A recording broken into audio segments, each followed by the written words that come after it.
Hello everyone, this is King and welcome back to my video. Today I'll be showing you how to reliably maintain aggro.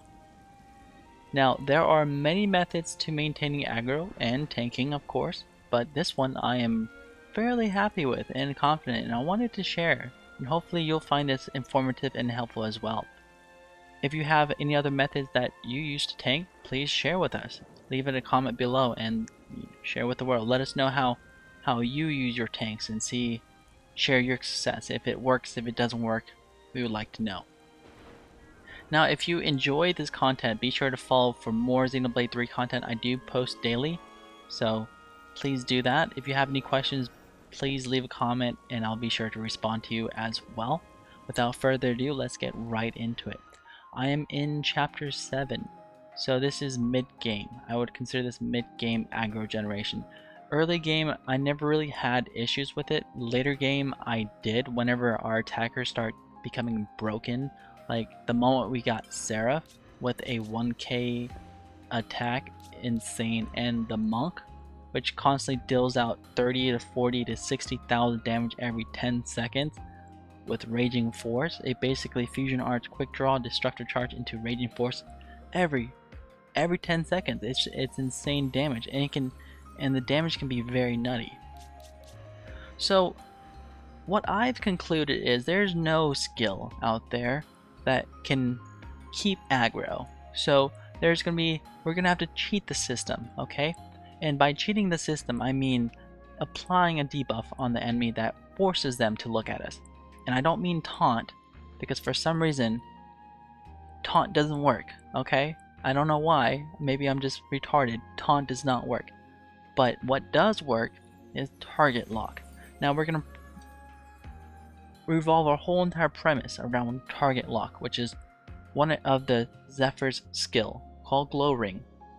And it's transferable to all other tanks once you level up Zephyr to level 10. Now Mio has one of the highest agility builds, so this works quite nicely for her, but you can definitely play this with any tank at all. Even defense tank, physical defense tank, ether based defense tank, whoever you want to play, they can use Glow Ring as long as they're not Agnian. So any Kavesi tanks, you can definitely use this build. So let's go ahead and start off. I just want to go over what Glow Ring is. So Glow Ring is a debuff. It provides you with target lock. Now the two main issues that Glow Ring provides are the two main issues that Glow Ring has. It's not on there for its duration. It's not on the enemy long enough for it to actually matter. So what's happening is you're playing tag with the aggro. It's not really ideal. And the second bit is the proc rate. Sometimes the enemies tend to resist target lock a lot. So this causes a huge amount of issues when it comes down to using it. It almost becomes a waste of a skill to have. But I promise you it's not. So check this out.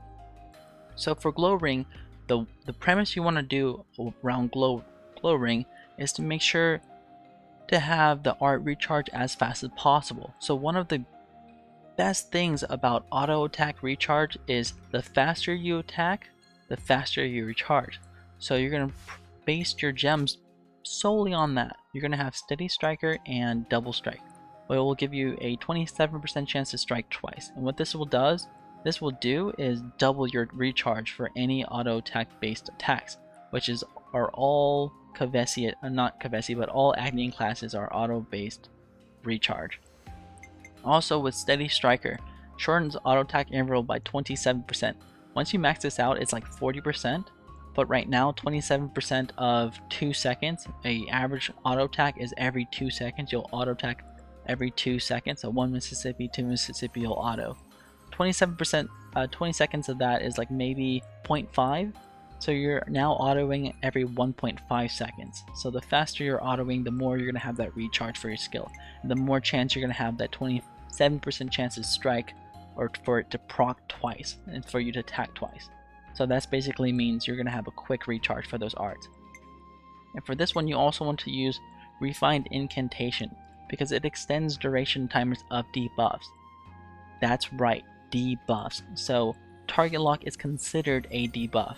For you to have Glow Ring extended by 37%, what I've tested is if I use glow ring with my current setup and I don't have this gem, it will just barely get it to the point where my glow ring recharges. So there still is some of an aggro tag. So if it does proc, it will still have a period of time where glow ring isn't active. So what I did was extend it by 35%, and that has completely solved that issue. It actually extends well over the duration of the recharge time for glow ring. So the glow ring will be recharged, and then you'll have target lock still, the debuff still on the enemy. Now what I did is I did the exact same copy from both our tanks from MT to OT.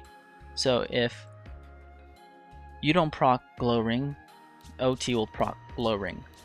And another layer of defense is this one right here. Not this one, but this one. It's called Sappy Drain. So this is something you get from a Yoomsmith at rank 5. It increases your success rate of debuff effects by 20 percentage points. Now we don't really know what our debuff percentage points are, but it just says 20 percentage points, which is a lot. It's 1/5 of something, right? So what I noticed is having this on, target lock procs way more often. And another way is having Dance of Barrages, which is something you get from a Troubadour at rank 5 or 10, I believe. I think it's rank 5, which is basically a no pawn sash in a form of a skill. So if you're unlucky and your target lock doesn't proc and Dance of Barrages activates, you can use it again. So it's really nice. Okay, let's see. I believe I have everything. As for that, that's pretty much the premise of it. I'm not going to go into detail too much on Mio's build, but overall, this is how we're structuring our glow ring. So we're going to go inside, we're going to hit the glow ring, and if it doesn't proc, our OT is going to hit glow ring, and it's just going to keep going on and on. We are level 66 right now. I'm going to showcase this firsthand with a mob that is an elite mob and 3 levels higher than us, and I'm gonna let them completely auto battle this out, okay? Because most players, they're not playing as their tanks. Some are, some aren't, and honestly, the AIs play better tanks than I ever will play them. I tried doing this exact same build myself. I always die. I tried this like multiple times, died. I did it once, and I just let the AI take care of it. They won every single time. So apparently the AIs know how to play tanks, I don't, clearly. But I'm way better at an attacker anyways. I love managing the field, so I'll play as a healer if I'm ever playing as a boss fight. So I never play as a tank anyways. So this is really nice. If the AI knows how to do their job, it's perfect. Now pay attention to how often target lock actually procs. So we're gonna let the AI take care of this one, and we're just gonna pay attention to how often target lock is active. So there we go. We have target lock on right now.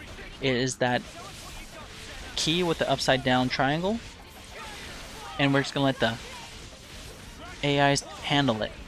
For this one, I have both. So target lock is off, target lock is back on. There was a slight delay, but that's okay. And we're gonna let AIs take care of everything. We might die to the attacks though, because they do hit hard. So there we go. I do have the tanks with a break topple launch, so that's why it's just any type of skills that causes I'm not entirely sure what it's called, disrupting skills. Any disrupting skills. This is the exact same build I have for Mio and Lance, which is my MT and my OT. So as you see, target lock is still on. It's going to be either on Mio or on Lance, but what you notice is target lock is constantly up. Target lock is now off. We have a period of time when it's not on. They sometimes like to auto attack or chain attack. I am not going to allow that. We're not doing chain attacks here, folks. I do not condone chain attacks. Here we go. Target lock is back on. So we saw a few instances where target lock was off and then on. As you level up, you won't have this issue. As you get higher gems, you won't have this issue. But at the beginning of Chapter 7, you can at least reliably do this. So here, target lock is now off again. Target lock is back on. So you're only seeing a split second where target lock isn't on there. But if you level up your character just a little bit more, or you rank up your gems just a tad bit, it's only rank, what, 6? You can rank it up by 1 and you'll be just fine. Target lock is still on. Target lock just got off. Let's see if we can get it back on before the tank dies. Well, nope. There you go. They killed it. They did a very good job. I like to roll with 3 healers, 2 tanks, and 2 attackers, and they do just fine. If I'm managing it, I can manage with 2 healers, but if I'm letting the AIs play, you need 3 because there are going to be a lot of dying. With the healers, I just give them a devotional necklace, and the rest is pretty much just whatever you want it to be. The devotional necklace is crucial. If you don't have it, you can't auto battle at all. I wouldn't recommend it because right now it's based on dying. You saw how many times they died, right? Devotional necklace will recover 95% of recharge for your own art upon reviving an ally. So if you have any healers revived, they will be able to cast all their heal skills on a drop of a dime. And then some devotional necklace has a 100% chance recharge. I haven't got that yet, but that's everything, folks. Like, you saw how often target lock was on that enemy, and I tried this on my level 78 account and it never fell off. I was playing as Mio and she had a 360 agility. With Speed Demon it was in the 500s, and all I was doing was casting Speed Demon, Glow Ring, Speed Demon, Glow Ring. It was broken. It wasn't even fair. But we were 10 levels over these mobs. But in this case we were 3 levels below them, and we were fighting an elite mob, which is crazy, right? I wouldn't really do that with a UM. I wouldn't auto battle with a UM, but you can definitely do that same principle, but controlling the healers. So what I'll do is I'll let the AIs take care of that, and I'll control maybe Uni or Tyon, which is my dedicated healers, and we'll just control the battle like that, and it'll be so smooth. You'll have that small period of time where you have that lapse where the aggro gets taken away and no one has aggro. There's ways to combat that, but overall, hopefully this helps you. It helped me a lot. That's all I gotta say. So I just wanted to share. But that's it. That's all I have for today's video. Thank you guys so much for watching. Be sure to follow me for other Xenoblade 3 content, and I'll catch you all in the next one.